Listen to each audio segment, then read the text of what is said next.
Hi ஒருவன். So 10th standard சோஷியலுக்கு நமக்கு இன்னும் 1.5 நாள் டைம் இருக்குது. இன்றைக்கி ஞாயிற்றுக்கிழமை. இப்போவும் ஒன்று குறைஞ்ச போல் இப்போ இருந்து ஸ்டார்ட் பண்ணால் கூட நம்ம மண்டே நாளைக்கு நைட்டுக்குள்ளே எல்லாமே முடிச்சிடலாம். ஸோ ஏறக்குறைய உண்மையாலே நான் இங்கே சொல்கிறேன், நமக்கு ஹிஸ்ட்ரியில் எவ்வளோ லெசன்? 10 லெசன். இங்கே எவ்வளோ கொஸ்டின் இருக்குது நீங்கள் எண்ணி பாருங்கள். 1 2 3 4 5 6 7 8 9 10 11 12. ஸோ இது எல்லாமே தவிர்க்க முடியாத கேள்விகள். நான் எவ்வளவோ கம்மி பண்ணி கொடுத்துருக்குறேன்.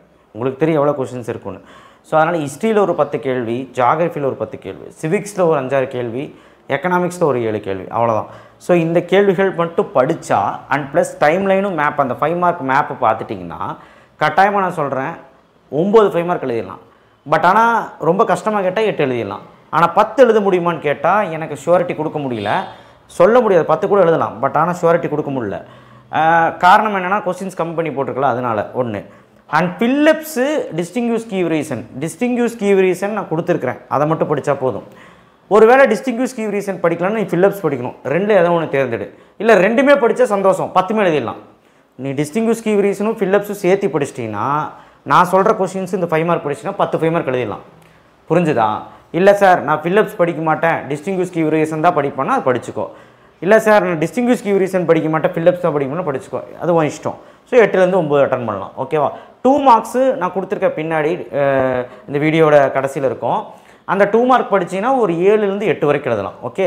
ஸோ மொத்தத்தில் நம்மளால் வந்து 85 மார்க்குக்கு மேலே ஈஸியாக எடுக்க முடியும். ஓகே.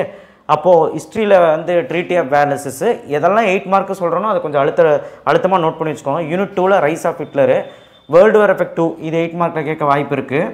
அண்ட் யூஎன்னும் 8 மார்க் கேட்க வாய்ப்பு இருக்குது. அடுத்து 19th century reforms, 19th century ரிஃபார்மஸ் 3rd question, இதுவும் 8 மார்க் கேட்குற வாய்ப்பு இருக்குது. அவுட் பிரேக் ஆஃப் வெள்ளூர் 8 மார்க்கில் கேட்க வாய்ப்பு இருக்குது. Partition of Bengal, Gandhi mass leader, Gandhi civil disturbance ரெண்டுமே 8 மார்க்கில் கேட்க தனித்தனியாக கேட்க வாய்ப்பு இருக்குது. Tamil civil disturbance, Swadeshi movement பார்த்தா நல்லது, ஏன்னா இது கேட்குறாங்க. ஈவிஆர் பெரியார் ரொம்ப ரொம்ப இம்பார்ட்டன்ட், 8 மார்க்லேயும் கேட்கலாம். நீங்கள் சுதேசி மூமெண்ட்டு பார்த்தீங்கன்னா நல்லது, இல்லைன்னா பரவாயில்ல. ஓகேவா?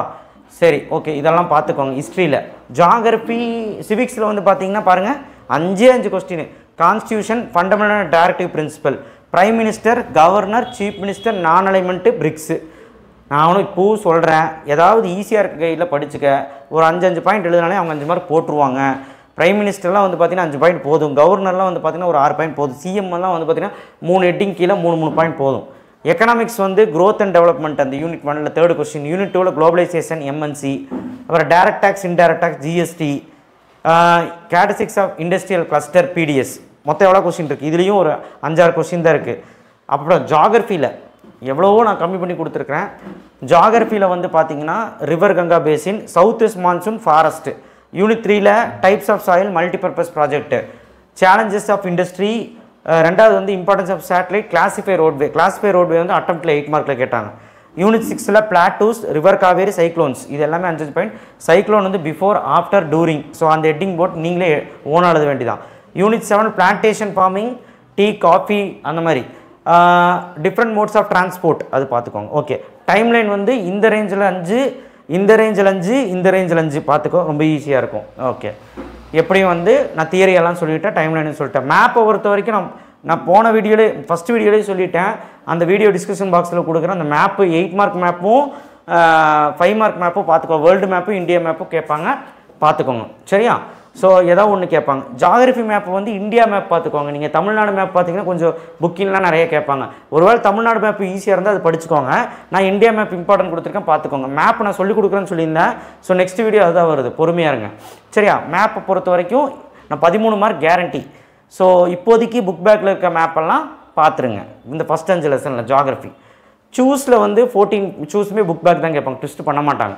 ஓகேவா? நீங்கள் புக் பேக்கில் இருக்க அனைத்து சூஸுமே 24 லெசனில் சூஸுமே படிச்சிருங்க. ஓகே. ஃபில்லப்ஸு, டிஸ்டிங்யூஸ் நீ முடிவு பண்ணிக்கோ, ஃபில்லப்ஸா டிஸ்டிங்யூஸா, இல்லை ரெண்டுமே படித்தாலும் ஓகே. 6ன்னு போட்டதை பார்த்து கன்ஃபியூஸ் ஆகிடாத. ஃபில்லப்ஸா டிஸ்டிங்யூஸ் கிவ் ரீசனான்னு முடிவு பண்ணிக்க. இல்லை ரெண்டுமே படித்தா ரொம்ப சந்தோஷம். ஓகே. டிஸ்டிங்யூஸில் western Ghats, eastern Ghats. Unit 2ல் வெதரு, கிளைமேட்டு எல்லாம் 2 பாயிண்ட் போதும். 4 பாயிண்ட் எழுதுனா சந்தோஷம், ரொம்ப வீக்காக இருந்தால் 2 point. North west monsoon, south west monsoon. Unit 3ல் alluvial soil, black soil, rabi crop, kharif crop, renewable, non renewable, metallic, non metallic, agro based, mineral based. Unit 5 personal and mass communication, roadway and railway. ஒரு 10 இருக்கும்னு நினைக்கிறேன். Waterway airway unit 7 food and non food crops, surface water and ground water, அவ்வளோதான். Give ரீசனில் first 2 யூனிட்டில் 2 தான், 3ஆவது யூனிட்டில் இது 2மே இம்பார்ட்டன்ட். அதுக்கப்புறம் தமிழ்நாட்டில் வந்து 6, 7ல் 3 கொஸ்டின். கிவ் ரீசன் கம்மியாக தான் இருக்குது.